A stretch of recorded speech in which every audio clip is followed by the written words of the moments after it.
o aumento súbito e rápido da taxa de juros, tanto nos Estados Unidos quanto no mundo, março ficou conhecido como o mês das maiores quebras bancárias já vistas nos Estados Unidos. Mas não são apenas os bancos que estão quebrando. Diversas empresas podem estar à beira da falência e você nem imagina. Se essa é a primeira vez que estamos nos encontrando, muito prazer. Eu me chamo Yuri Leite, sou consultor de investimentos aqui da Invest Space e no vídeo de hoje a gente vai te explicar um pouco mais sobre como a taxa de juros impacta nas finanças das empresas, para depois a gente poder te explicar como você pode estar identificando se uma empresa está com a finança saudável ou se ela está a risco, à beira de quebrar. E para a gente começar o nosso vídeo, então, vamos começar te explicando como essa questão da taxa de juros impacta as finanças das empresas. Para uma empresa poder funcionar, ela precisa de financiamento. E o financiamento da empresa pode acontecer de duas formas. O primeiro é chamado de capital próprio, que é quando a empresa decide vender parte do seu equity, ou seja, parte de suas ações, no mercado para poder financiar o seu projeto. Ou ela pode ir para capital de terceiros, que é basicamente um empréstimo que a empresa está pegando com investidores tipo eu ou você. E isso acontece quando ela emite títulos de renda fixa e a gente compra esses títulos que foram emitidos. No Brasil, esse tipo de título é chamado de debenture, mas tanto nos Estados Unidos quanto na Europa, a gente chama de corporate bond. Agora, quando a empresa decide se financiar através de venda de ações, ela acaba diluindo os seus acionistas, o que é ruim para o acionista. E, portanto, esse processo não é muito utilizado pelo mercado. Em geral, quando a empresa quer se financiar, ela vai justamente através do capital de terceiros, que são os empréstimos, os corporate bonds. E esses empréstimos podem acontecer de duas formas distintas. Na primeira forma, que é a forma mais correta, a empresa ela vai pegar aquele empréstimo, vai receber aquele capital, vai financiar o seu projeto e no final daquele tempo combinado, ela vai pegar parte dos seus lucros para pagar o valor que foi combinado. Contudo, essa forma não é a mais utilizada pelo mercado. As empresas preferem um sistema de rolagem de dívidas, que funciona da seguinte forma. Ela emite aquela dívida, aquele empréstimo, recebe o capital, se financia e no momento que está acabando aquele valor do empréstimo, ela se financia de novo, pegando aquele valor todinho novamente, mais um percentual. Isso faz com que a empresa ela esteja sempre acumulando dívida. Meses, anos, décadas. Tem empresas que acumulam por muito e muito tempo. Em geral, isso não é um problema para as empresas. Por quê? Porque a taxa de juros, tanto nos Estados Unidos quanto na Europa, estava ali próxima de zero. O que significa que a empresa não precisava pagar muito pelo capital que ela estava recebendo. Contudo, com esse aumento da taxa de juros que a gente viu recentemente, a gente está vendo que empresas estão tendo muitos problemas para se refinanciar. Afinal, agora elas têm que pagar alguma coisa na casa dos 5% de taxa de juros lá nos Estados Unidos. O que isso tudo significa? Que as margens das empresas vão ficar cada vez mais comprimidas. E só para você ter uma noção do que eu estou falando aqui, imagina que você tem uma empresa que tem uma dívida de $1 bilhão e você pagava 1% dessa dívida como taxa de juros. Isso equivale a 10 milhões. Vamos supor que agora, em vez de 1%, é 5%. Agora você tem que pagar 50 milhões. Esses 40 milhões a mais aqui que você tem que pagar de juros é justamente tirado da sua margem de lucro. E isso representa um problema muito grande para as empresas. E quando somamos tudo isso à questão de tudo que está acontecendo no cenário macroeconômico, a coisa fica ainda pior. E se você não tem noção do que a gente está falando aqui da parte do cenário macroeconômico, recentemente a gente gravou um vídeo falando dos 5 melhores setores para se investir em 2023. E a gente faz uma revisão macroeconômica de tudo que está acontecendo. Se você quiser entender mais, eu vou deixar o link do vídeo aqui abaixo na descrição para você dar uma assistida aí, se você tiver interesse. Outro grande fator que deve ser levado em consideração também é que justamente a população vai ter menos acesso ao dinheiro em 2023 e 2024.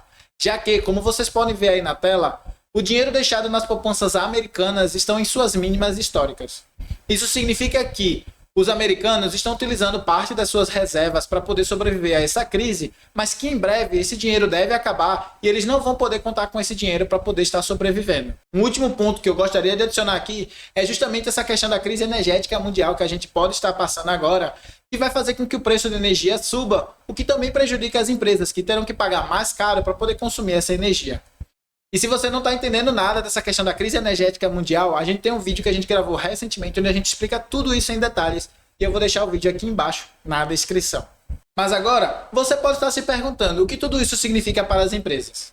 Então vamos lá. Primeiro, se as pessoas têm menos acesso a dinheiro, elas compram menos, o que significa que as empresas lucram menos. Além disso, temos que com o aumento do preço de energia, a empresa vai ter que pagar mais caro para produzir as mesmas quantidades de bens. o que significa que reduz ainda mais a margem de lucro da empresa.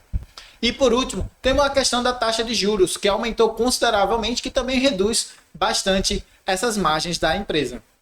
E para poder equilibrar todas essas margens, as empresas vão ter que repassar todo ou parte desse custo para os seus produtos, que devem inflacionar os seus preços e prejudicando ainda mais a economia, já que o governo vai ter que aumentar ainda mais a taxa de juros para poder combater essa inflação. São por todas essas razões que eu acredito que as bolsas americanas devem despencar agora em 2023.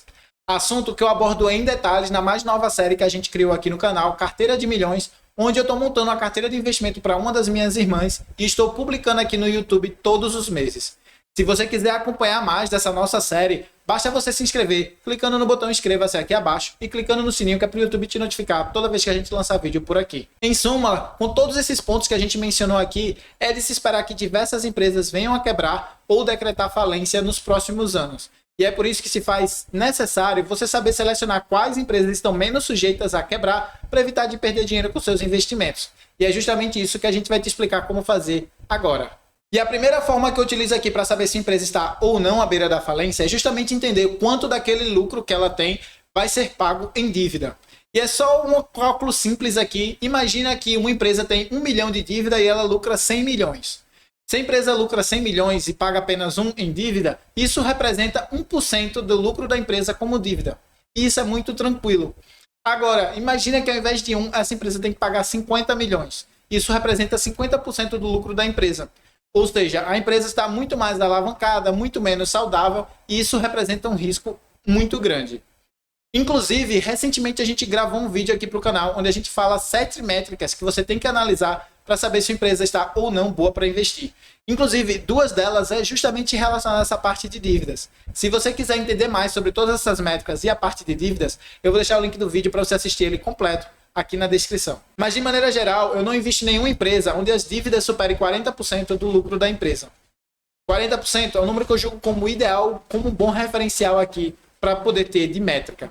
Agora, em alguns casos muito específicos, eu aceito investir em empresas onde a dívida seja mais do que 40%. Que são empresas que têm o seu lucro muito mais resiliente a esses cenários de crise, que é justamente a nossa segunda métrica aqui. Alguns setores e empresas conseguem manter a sua rentabilidade independentemente do que esteja acontecendo na economia, já que esses setores em específico são bens que a gente não consegue parar de usar. Alguns exemplos disso é justamente a questão de energia, saneamento, transporte, telecomunicações, entre alguns outros. Para esses setores em específico, as empresas podem se endividar um pouco mais sem que isso seja um problema para nós investidores. Um terceiro fator que eu gosto de analisar por aqui é justamente o crédito que se é dado para aquele título que está sendo emitido. Quando a empresa precisa se financiar e emite um título de corporate bond, esse título eles são analisados por empresas que fazem um ranqueamento daquele título. E, obviamente, quanto maior for o ranqueamento, menor é o risco de você tomar um calote.